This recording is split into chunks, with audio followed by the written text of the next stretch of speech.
Hello again, it's Basem. I'm walking up Laurier Avenue, headed to Limiac to have brunch with Rebecca Makonnen, the TV and radio host, and looking forward to catching up with her. Hello, Rebecca.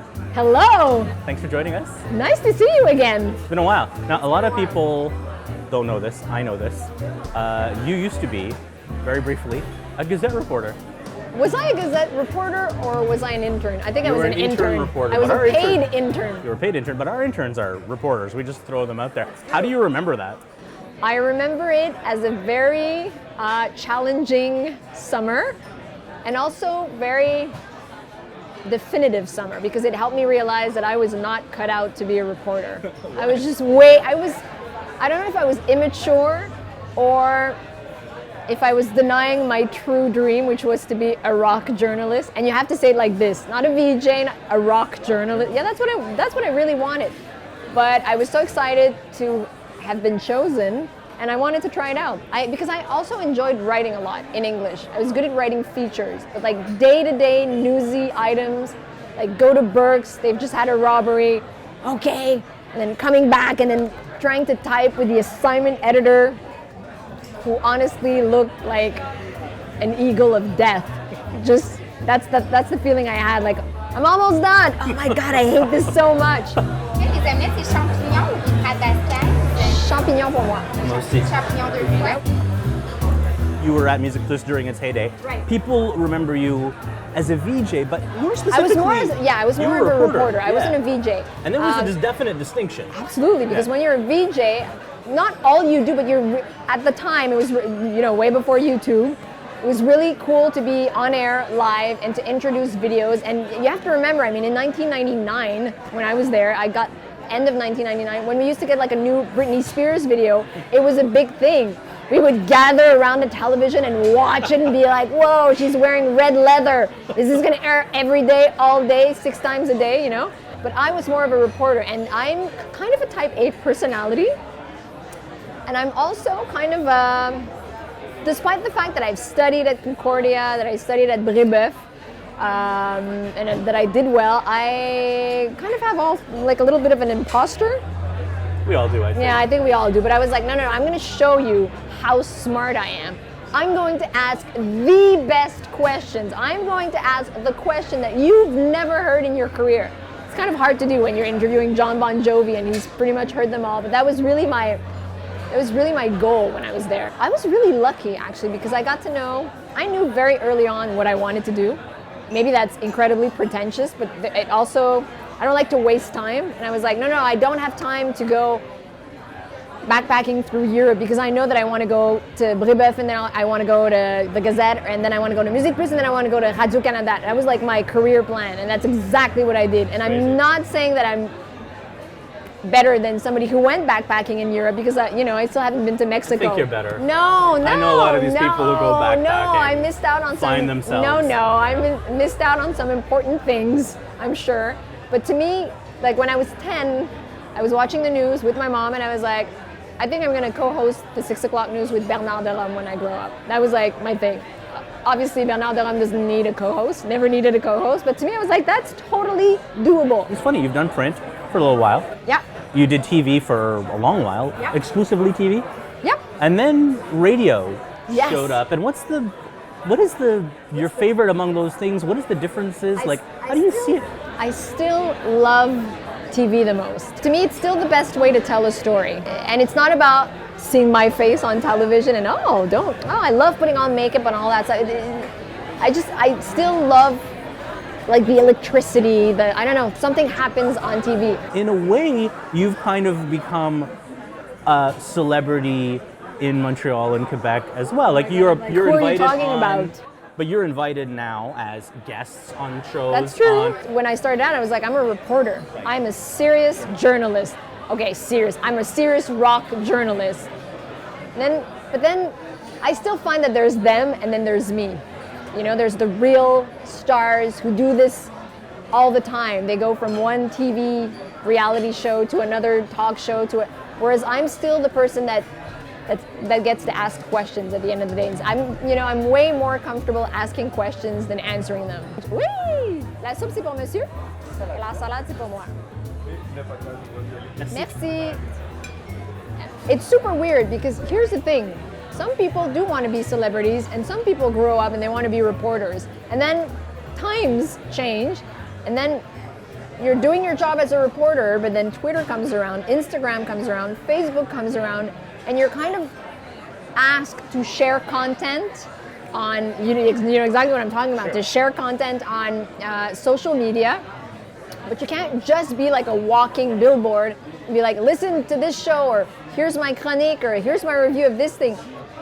Because then people are totally disinterested. You're like spam. Self-promotion, yeah. Exact. You're like spam or like a bot, so they'll unfollow you. And followers now, that's like a currency that didn't exist when I started out in this business. So you have to, again, balance it out with, here's a picture of my cat.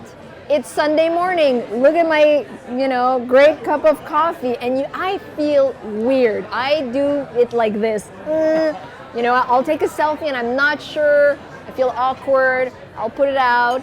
And I'm always like, wow, people like pictures of cats a lot. Thank God I have two. The one thing about, it's kind of always the 800-pound gorilla in the room when we talk about media and entertainment in Quebec. There is a problem with diversity in Quebec media. And you, to your credit, because you have had for years a very public platform, right, have not shied away from talking about it. And I've always been impressed by that. I'm convinced, because that is what the past has taught me so far, that it's impossible right now to talk about that publicly in an intelligent manner. I don't know what the ideal forum would be. I don't want it to be during Black History Month, because I don't believe in Black History Month. There's another unpopular opinion. I don't want to put my hat on and become the poster girl, the poster woman for this issue, because I don't want to carry this. That's not what my life and my work is about only. It's just, of course it'll affect me because, hey, I'm Black, guess what? But it's a very sensitive issue, but we're always talking about it like, So I'm like, is there any way that we can, I don't know with who, as I said, what's the ideal forum? Do we need like a rule book? No. Sometimes I'm like, no. Things are going great. We're talking about it. It's an uncomfortable, awkward conversation. It's a weird dialogue. I'm hearing horrible things. But at the same time, it's not black and white. To me, no pun intended, it's super gray. It's even, I don't have all the answers. I can't tell you this is wrong and this is right and we should do this. I'm like, I'm not so sure anymore. I think this is okay. This rubs me the wrong way, but I get where you're coming from. Enough about show business. Okay. I'm going to talk about living in Montreal. Were you a born and bred? No, it's not born in Montreal. I was born in Ethiopia. And when did you? When I was 2. So actually, I don't remember anything about Addis Ababa. I'm Ethiopian in theory. I was in a restaurant the other day after a play that I saw. And this man comes up to me and he goes, "You're Ethiopian, yes?" And he starts speaking to me in Amharic. And I was like, "I'm so sorry to disappoint you. I do not understand the language." And I always get that same look of utter and complete disappointment. Yeah. Like, come on. I was like, dude. You read their eyes, they're like, your parents should be ashamed exactly, of you. And I really, they are ashamed of me. And I this. tried to guilt trip. I said, you know what? You're going to feel bad when I tell you why. I came here when I was 2, and the only one who spoke Ethiopian was my dad, and he died when I was 2. And it wasn't like I thought, no. He was like, no, you could have learned. Not good enough. I mean, I grew up here in Outremont with my mom, who passed away 4 years ago, but she was blue-eyed and blonde, and so I had a very open, as you said, cosmopolitan upbringing. I was with raised by this very funny bourgeois kind of lady, which is why I brought you here at Le Méac, because we used to have Christmas here. Merci! Ah, enfin! Des frites. Merci beaucoup. Merci! Oh my God. We talked a lot about race and diversity. It's funny, linguistically too, though. You're right. You're like an example as to how I love that. bilingual someone could be, and how you can you've used it to your advantage. Why would people not want to learn English? I get it. I get the whole identity language thing. But to me, if you're a singer, an actor, a TV host, a radio host, it's not even a responsibility. It's, my God, think of what you can do with it. Think of what you can do with it. I love Le Mac. I'm just curious as to why you wanted to have brunch here. First of all, because they have the best fries. These are actually called pommes frites. Or in my mind, they are at least. I find that so classy. Pommes frites. They're crispy, they're thin enough, love fries. Also, just because it's a staple of Outremont. It's like a classic. There's also probably, having grown up here, there's probably also a bit of an emotional course. attachment to... The thing is, I can never buy a house now in Outremont. Not right now, because Outremont is crazy expensive. But, like, my bank is still here. Something, you know, I've kept some. When I need to go to the pharmacy, I still go here because I love this neighborhood, because to me it was pretty much the best neighborhood to grow up in. Obviously, I have nothing else to compare it to, but to me, growing up in Outremont, sure, in some ways it was very sheltered, but it was perfect. Rebecca, thank you very much. Thank you so much for nice the to catch free up. meal. No problem. Oh my gosh, this is the best part. Not the rich conversation, the free meal. That's what you want your guests to say.